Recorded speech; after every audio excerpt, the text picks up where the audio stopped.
अगर आप भगवान की कथा में रमे हुए हो, शिव कथा में रमे हुए हो, तो समझ लेना 5 रत्न में से एक रत्न आपके पास में है। हरि की कथा, प्रभु की कथा, भगवान की कथा। एक रत्न तुम्हारे पास। थोड़ा प्रेशर बढ़ा। 5 रत्न में से दूसरा जो रत्न है वो है हरि कथा, प्रभु की कथा। और शिव महापुराण की कथा कहती है तीसरे नंबर का जो रत्न है वो है दया करना। एक करुणा करना, दया। दया ये नहीं कि परिवार वालों पर कर रहे हो तो बाहर वाले पर ना करो, बाहर वाले पर कर रहे हो तो परिवार वाले पर ना करो, ऐसा नहीं है। दया ये नहीं देखी जाती कि ये घर का है कि बाहर का है। दया तो दया होती है, करुणा तो करुणा होती है। 5 रत्न में से ये तीसरा रत्न है दया, और चौथा रत्न है हमारा धर्म।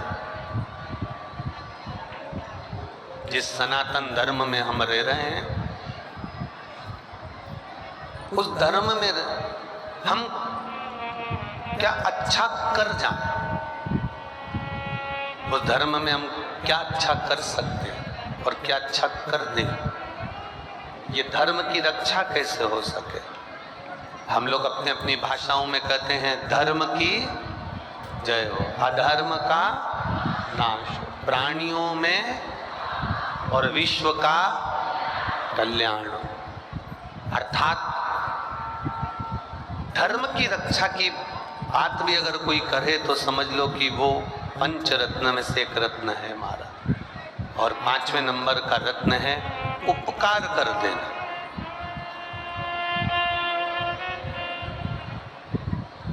किसी पर कुछ उपकार कर दिया, एहसान कर दिया, कोई उनका कार्य कर दिया, किसी को आपने कुछ अच्छा कर दिया, उसके बाद में ये मत सोचना कि ये हमारे लिए कुछ करेगा।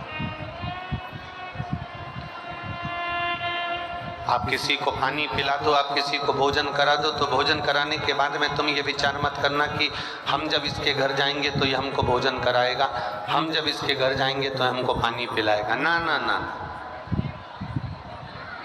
आप तो अपना कर्म करते चलो, अपने कार्य में तल्लीन बनते चलो, आगे उसकी मर्जी है वो आपको कहाँ ले जाकर छोड़ता है।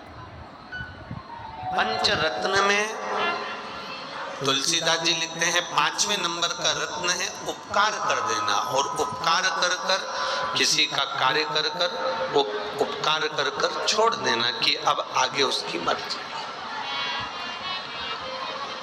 आगे उसका मन,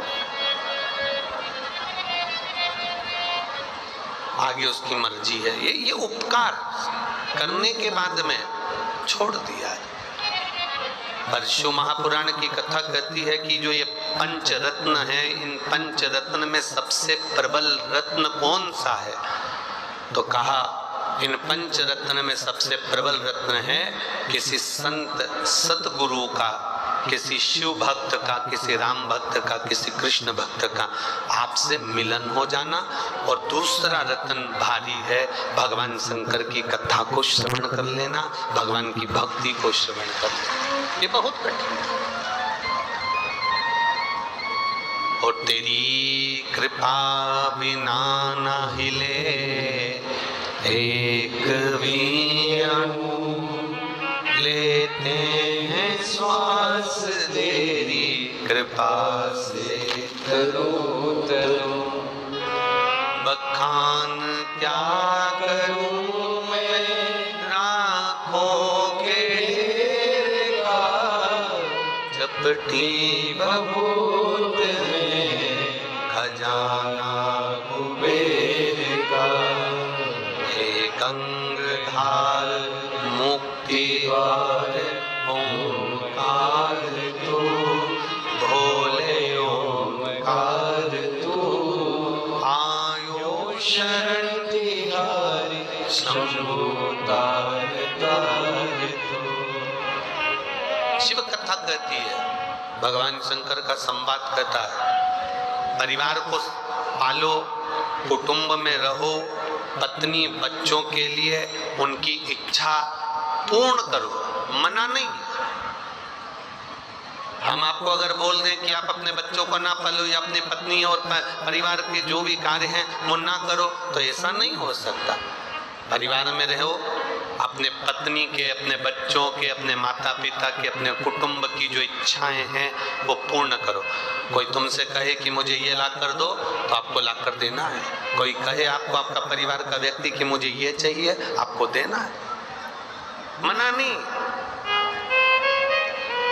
परिवार, कुटुंब, पत्नी, बच्चे, इन सबकी इच्छाएं पूरी करना है आपको।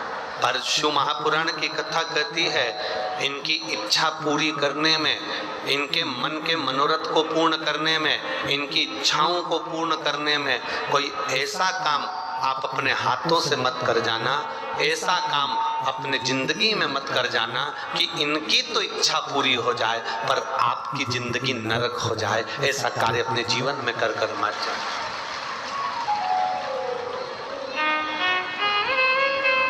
ऐसा कार्य कर कर मत जाना कि मालूम पड़े कि इनकी तो इच्छा पूरी हो गई।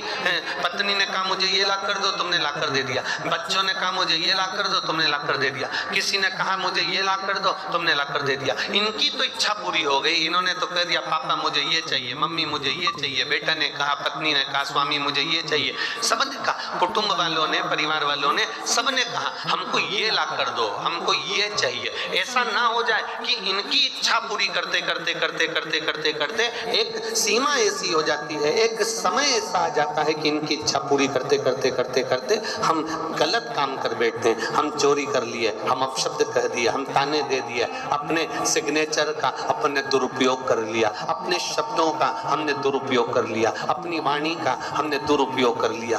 कहीं हमने इनकी इच्छा पूरी करते करते 1 रुपए की वस्तु को 10 रुपए में ना कर देना। महाराज शिव महापुराण की कथा कहती है, अपने परिवार, अपने कुटुंब, अपने इष्ट की, अपने साथियों की इच्छा पूरी करने में कहीं तुम अहित ना कर जाओ। और जिस दिन इच्छा पूरी करते करते मालूम पड़े तुम गलत पथ पर चल बैठे, इच्छा पूरी करते करते तुम गलत मार्ग पर निकल गए, तो इनकी तो इच्छा पूरी हो जाएगी पर आपकी संपूर्ण जिंदगी नरक हो जाएगी। इसलिए इससे बचने का प्रयास करो। बिंदु और देवराज के साथ में हुआ क्या था? हुआ क्या था? बिंदु नाम का ब्राह्मण कुल में जन्म ले लिया। बिंदुक नाम का ब्राह्मण कुल में जन्म लेने के बाद अच्छी सुंदर पत्नी मिल गई। सुंदर पत्नी, कहते हैं बिंदुक की जो धर्म पत्नी थी इतनी सुंदर थी कि देवलोक की अप्सराएं उसके सामने फीकी थी। वो इतनी सुंदर, चंचुला इतनी सुंदर थी। बिंदु की धर्म पत्नी इतनी सुंदर थी। और शास्त्र कहता है कि बिंदु की पत्नी इतनी सुंदर होने के बाद भी बिंदु एक बार एक मार्ग से निकल कर जा रहा था। उस मार्ग में वो चोरी का थोड़ा सा धन लेकर जा रहा था और उस मार्ग से निकलते निकलते निकलते निकलते उसको सामने एक सुंदर स्त्री नजर आ गई।